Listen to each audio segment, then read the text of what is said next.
Hello and welcome. You're watching Profit Insights and I'm your host Himakshi Bahugna. Now let's get straight into the biggest news that's coming in. So the Life Insurance Corporation of India, that is the LIC, has issued a strong rebuttal to a Washington Post article alleging that its investment decisions were influenced by external factors and it's linked to the Adani group. So LIC has called these allegations false, baseless and also aimed at tarnishing its reputation. So let's bring in my colleague Vishwanath Nair to explain what this entire case was. Vishwanath, over to you. The Life Insurance Corporation of India has come out with a statement refuting an article by the Washington Post. Of course, this article had earlier alleged that LIC had invested $3.9 billion worth of investments into Adani Group securities on the insistence of the government. Now, of course, this statement now from LIC points out that there has been no such ask from the government and that any decisions that have been taken by LIC have been taken after due deliberation at its board level. LIC says that the DFS or the Department of Financial Services or any arm of the government does not have any role to play in investment decisions of LIC and that it entirely depends on itself. LIC has also gone out of its way to call out this report as baseless and pointing to the fact that this is being done to tarnish LIC's image as a strong financial sector participant. This article, of course, came out on Friday, after which a lot of conversation around LIC's decision-making were being raised. So now with this statement, LIC is setting the record straight, stating that it takes its own financial decisions and that the government or any other body does not have any hand in forcing LIC to make an investment. Thanks, Vishwanath, for that. And to help us break this down further, I'm being joined by Supreme Court lawyer Swapnil Kothari. Welcome to the show, Mr. Kothari. So let's start with, LIC's claims first. So that, all the decisions are taken independently as per the board approved policies and with detailed due diligence there. So, Mr. Kothari, from a legal standpoint, how strong is this rebuttal and what would actually count as credible evidence in such allegations?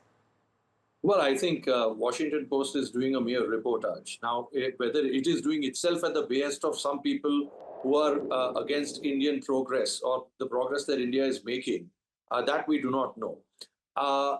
It's a reportage. At the end of the day, they could be having some sort of evidence to back some sort of a report that they're giving.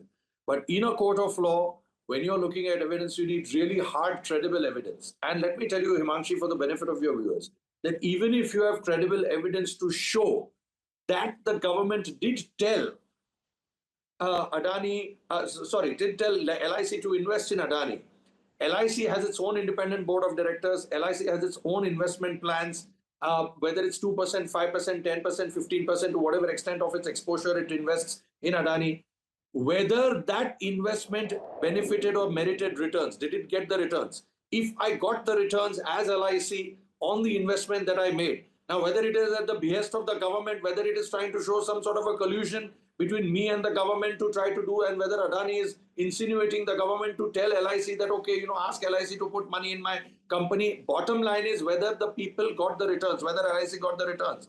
So the shareholders of LIC or the policyholders of LIC should be benefited at the end of the day. If they're being benefited, that's fine in the eyes of law. You cannot say that just because there was some sort of an excess, unless you establish that there was some sort of a underhand quid pro quo that went to LIC officers and the people who made that decision in favor. Unless you establish that, then this investment is clouded with some sort of a taint. Otherwise, it isn't. It's as simple as that. Okay, Mr. Kothari. And also, I'm being joined by Jayanand Dehadrai. He's also a Supreme Court lawyer. Welcome to the show, Mr. Dehadrai. And, Hi, Himakshi. Good afternoon. Good afternoon. We were talking about this rebuttal. So, Mr. Kothari was also highlighting that how strong is this rebuttal? So what remarks you have on that? So just a couple of points, Himakshi, that came to my mind after I read the article in the Washington Post. First and foremost, we have to remember that there aren't any allegations of illegality, in fact, in the article at all. The entire article proceeds on conjecture, on surmises. They're trying to sensationalize something that is actually not even there. So let's not lose sight of that, number one. Number two, let's see where this has been written. This is the Washington Post that has long been accused of some of the most biased reporting possible. In fact, let's not forget that from 2012 till 2022 or 23, they in fact ran a China-funded column called the China Watch. So these are the antecedents insofar as the Washington Post are concerned. Now let's take a moment and let's look at the background of the person who's written it, Ravi Nair. The Post should have disclosed right at the beginning of their article that Mr. Nair was in fact facing litigation himself from various quarters for defamation and for making false statements. In fact, this is the same person. I mean, what to say of his credibility? This is the same individual who was sharing morphed photographs of the prime minister and trying to pass them off as real photographs.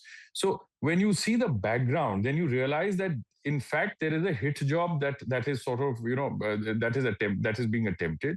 This is an old playbook. The winter session of Parliament is about to begin soon. So before that session begins, the idea is to create some sort of sensationalism and to put something out there.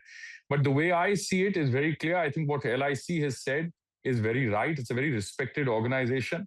I haven't seen a single source, a single serious source being cited or any document being provided or even any official being named. The article simply says anonymous sources and some documents that they have seen, but they are unwilling to cite or disclose. So why should anybody really take this seriously in any manner? Firstly, there's no illegality. Second, it's all conjecture. Third, I don't understand, the people who've written it and the publication in which it has been carried have zero credibility, frankly. So if from my perspective, what LIC says is quite right. It is a minuscule exposure. The question is not whether they made money on the investment or not. If somebody is trying to point a finger and trying to say that it was incorrectly allocated, that in itself is troubling enough. But here there is no material or evidence to suggest that any incorrect allocation has happened. It's a different matter that LIC even made a phenomenal profit for its investors by investing in this stock. So I think the whole thing, Himakshi, is a storm in a teacup, frankly. Right, Mr. Dayadrai. And also, Mr. Kothari, I'd like to come to you. LIC is saying that neither the DFS nor any government body is involved. So does this effectively address the claims of external influence there?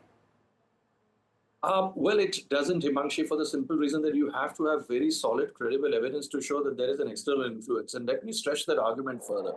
Even if there is an external influence, what do you mean by that? What do you define by that? If there is an investment suggestion that you do this investment, for whatever reasons it is, we have to go behind this and try to see that if there was any quid pro quo, I repeat myself. Now, if there is a quid pro quo, then you can taint it with some sort of an illegality, or there was some sort of a horse trading, or some sort of a, some benefit there was, or some benefit that should not have been derived has been derived. But at the end of the day, as I repeat, that if LIC made profits for its shareholders, and it's not supposed to make profits for its LIC policyholders all the time. It can even do losses at times. So the point is that today, if there is somebody who tells me that, okay, Swapnil, why don't you go and invest in this thing? And I know for a fact that this person has got a vested interest in that. But the suggestion itself has merit by itself, that where he's asking me to invest, even if he's going to get some sort of a cutback. So I'm not going to bother about that. I'm going to say, okay, sounds like a good proposition to me. Let me invest. Let me see what I can do, what I can derive. So LIC, being such a big giant, has its own set of people who look into this kind of an aspect, who know where investments have to be made and what needs to be done. So external influence by itself does not taint something with illegality, to the best of anybody who would tell you that. And this, I believe, is this repeated sort of periodical allegation against a group which supposedly is very close to the Prime Minister, means that there is some sort of an underplay, some sort of a deep state, whether it's from the United States, whether it's from some parts of Europe, whether it's George Soros or whoever it is, has some sort of a vested interest trying to bring down the credibility of India. They're saying that, Adani Group themselves were in trouble. Still, they had a AAA rating from the LIC reports and all of those things. So now they're trying to attack the LIC reports, saying that the internal LIC reports said that it's supposed to be AAA. Now, that itself does not mean that there was some sort of a problem there, or some sort of an illegality, or some sort of a deliberate AAA rating given to LIC so that, you show that it's AAA, and that's why we invested so much money in Adani. So LIC is showing that Adani has got AAA rating in its reports. So what if it does? That doesn't mean. So what I'm trying to say is that, for the benefit of your viewers, that LIC can give a rating. It could be flawed. Doesn't necessarily mean that it is tainted with some sort of an illegality or some sort of a cashback or a quid pro quo. Now, to say there could be several reports, several investment analysis company which could say that, Adani should have AAA, Adani should have AA, Adani should have a C rating, Adani should have a B rating. Doesn't mean that every company should follow what is exactly happening and analysis and say that, oh, they're in trouble. There was this sort of a report that came out even earlier. So now we should downgrade its rating. Every company has its own policies.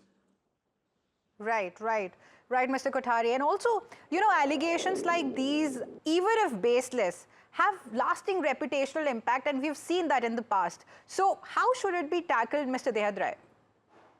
I think two quick things to that, Himakshi. Very good question. One, of course, I think, any individual, if their reputation is being tarnished by false statements, they should take recourse to proceedings, civil and criminal defamation proceedings. But having said that, in this article, there's another thing that really stands out, and I'd like to share that with your viewers and also shareholders, because everyone is concerned.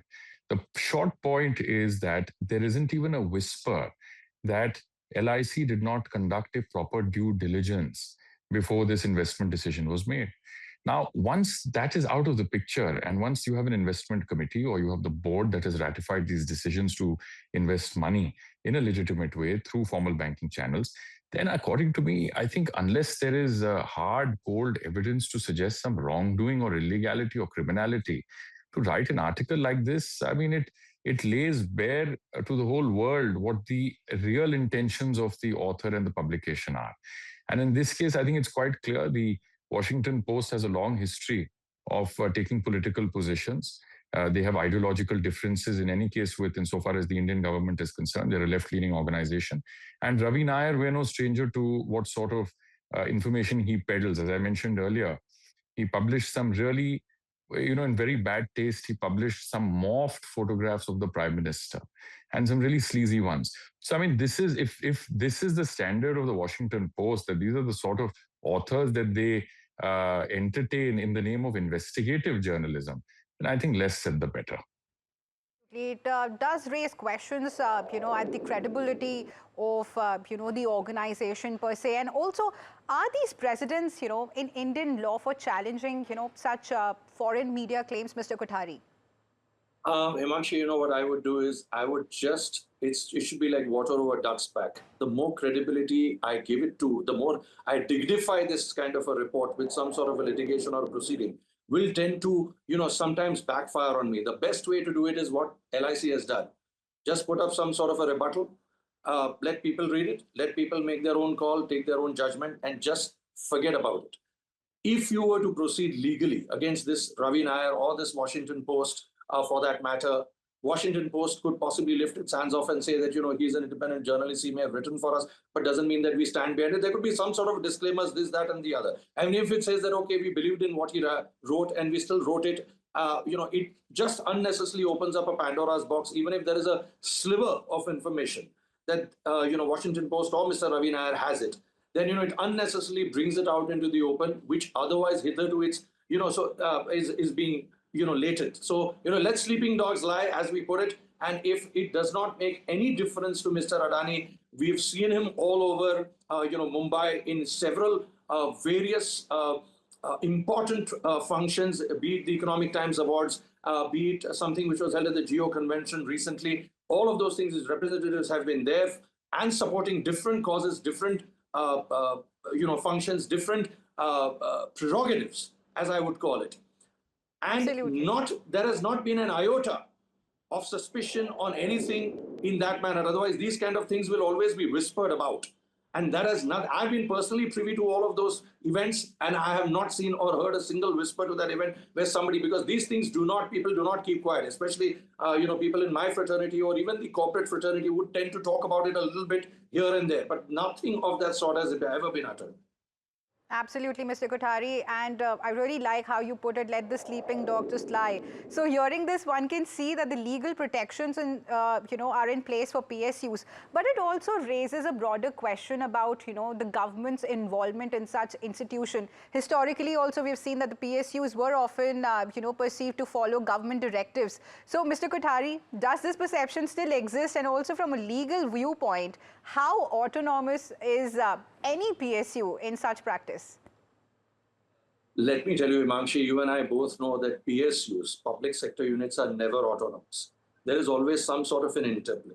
And just because you have an interplay with, and just because you are, close or, cheek by jowl with the government does not mean that every single decision that you make has to be microscopically examined.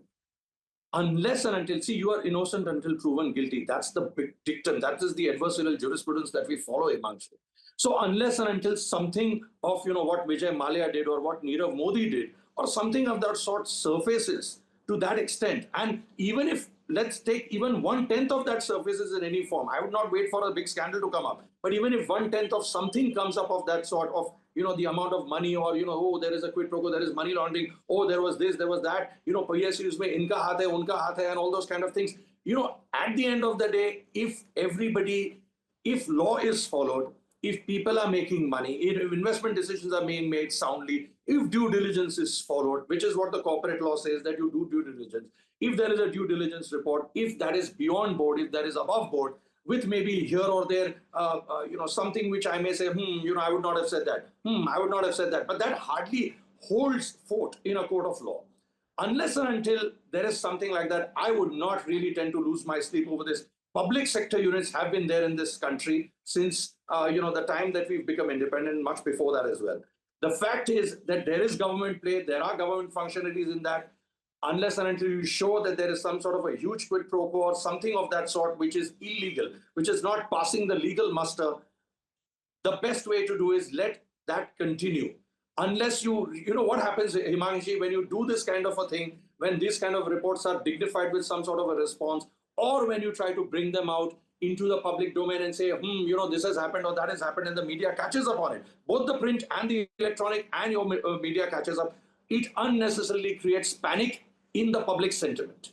And when it creates panic in the public sentiment, your goal to be the third largest economy or the second largest economy, I'm not going to talk of the largest one because I don't know whether whether we're going to be able to reach that, but third or the second largest is really going to take some beating, because public investor confidence is extremely important for us to head where we are heading to, and we are heading well.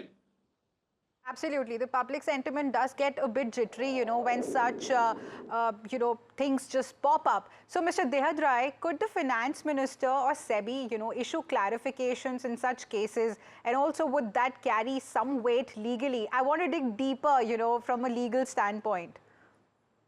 I mean, I don't think it's necessary for either the finance minister or for SEBI to really come out and clarify something that is not technically in their domain at all.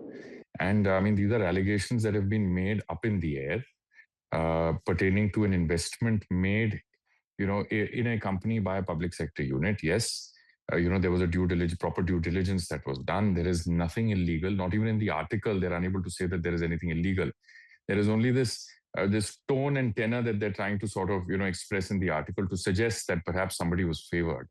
Now, to say that by itself, frankly, without any material or any proof, would be, as Mr. Kothari also very rightly points out, why dignify something that really doesn't need, any further clarification or response? I quite agree with what he says. It's a very mature way of looking at it. And in this case, in any case, there isn't any real material or evidence to really even respond to. I think now this is the same that when we were kids, we were taught that story about the wolf, the kids in the village.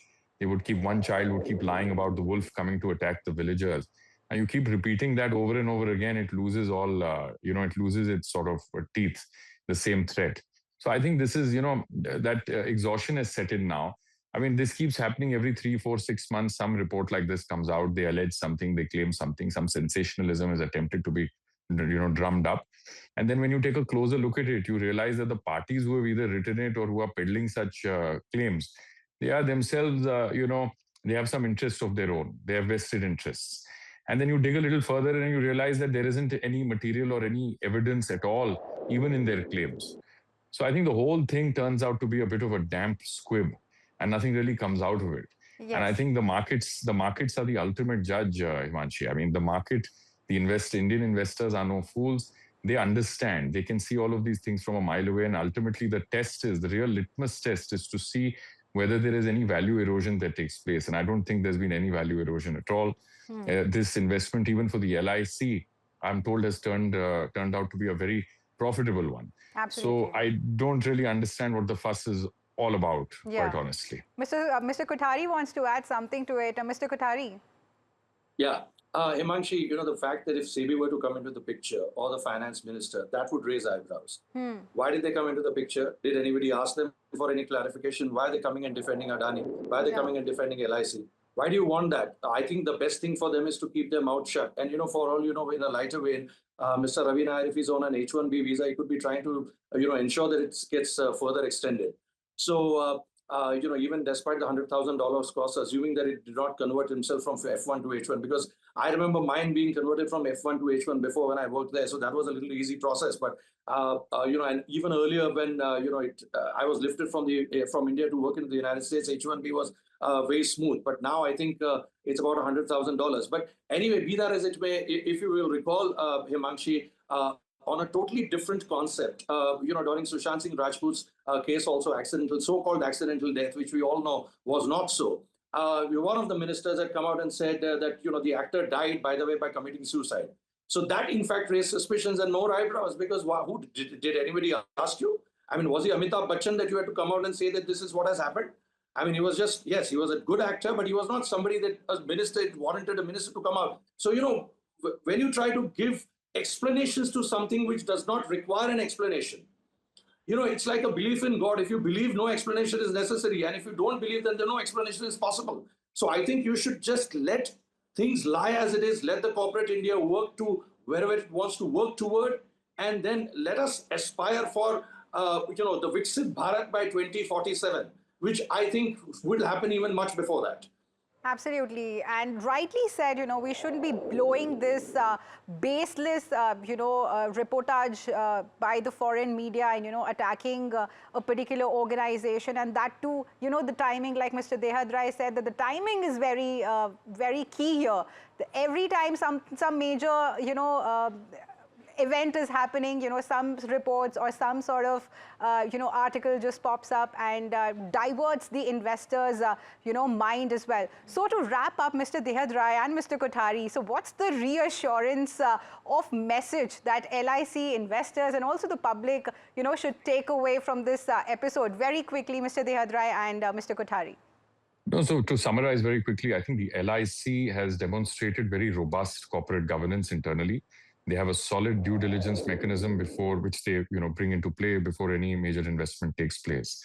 So the corollary to that is that unless and until you have these people who are making these allegations, like the Washington Post or Ravi Nair or whoever else, unless they're able to bring some solid, credible evidence to suggest that some criminality or some wrongdoing has taken place, I think as I characterized it earlier, this is nothing but a storm in a teacup. These allegations amount to really nothing. And quite right, I think SEBI has earlier, within its own jurisdiction and domain, conducted a full-fledged investigation into certain similar allegations that were made earlier about this group, the Adani group. They came out with a detailed report and said that these allegations were completely baseless. So you had that. Prior to that, you had the Supreme Court also coming out with its own, committee. Supreme Court appointed committee also gave a clean chit. So this seems to be, the season of false allegations and false claims. And I disagree slightly with Mr. Kothari on one point. I mean, he's very erudite. But I certainly do think that at some level, large corporates, large conglomerates, business houses, if they keep facing these baseless allegations from certain interested quarters, I think at some point they need to draw a red line. And they need to push back and they need to prosecute these individuals who are making these irresponsible remarks. And we know for a fact that earlier, some of these remarks were made by individuals who were looking to profit from it, like short sellers and so on. So they really didn't have any soft corner for Indian investors, or neither were they trying to fly the flag of Indian corporate governance or anything like that. So I think it is the time has come to take these people on aggressively. This gentleman, Ravi Nair, should face the full brunt of criminal prosecution and civil prosecution for damages that he would have caused for making these false statements, and he should be brought to account. And I think the greatest failing of our legal system is this, that we do not award costs, actual costs to the party that succeeds in litigation. That will deter so much useless litigation. And Mr. Kothari, yes. Yeah, Himanshi, very quickly, maybe I've miscommunicated. What I meant is that if it's just one report, I wouldn't worry about it. Yes, of course, if it comes periodically from the same person about the same company, then definitely I'm going to, get back to my board and say that I think we need to take this guy to task. No question about it. I had written, I write regularly for Business India, so I'd written about Sona Comstar also, and I've said that much ado about Sona thing. As opposed to, there is a play on words about something. So I think I'm going to write something about this also. Hopefully, I think, much ado about LIC or Adani, whatever it is, I'll try to think of some twist on words. But, just to suffice it, best way, let the corporate India keep doing what it's doing. Yes, if it gets up to my nose, it's all right if you swing your crane around my nose as long as it doesn't touch it. But the moment it starts anywhere near its periphery, when it starts touching it, I'm definitely going to push your, cane away. So no question about that. And I will take, a strong umbrage at the fact that you've started writing. And that means there is a definitive intention behind something which you're writing, because they're coming out periodically one after the other after one of our companies, or one singular company, or general corporate conglomerates which really have a stellar reputation, and LIC is one of them. Yes. So no question, then I'm going to take you to task. But other than that, I'm just going to say, forget about it. I'm not even going to bother about it. I'm just going to put it aside and look at it as if I've never even read the Washington Post as far as that point is concerned. Okay, Mr. Kothari. So it seems that the key lesson is that Indian PSUs have robust legal frameworks and autonomous governance there, but repeated scrutiny, whether domestic or foreign, remind us how critical transparency and communication is. And many thanks to Anand Dehadrai and Swapnil Kothari again for your insights. It's been invaluable, breaking down the legal policy and also international angles of this story with you all. Thank you so much for your time. And with that, it's a wrap on this edition of Profit Insight, viewers. And stay tuned to NDTV Profit for more news and updates.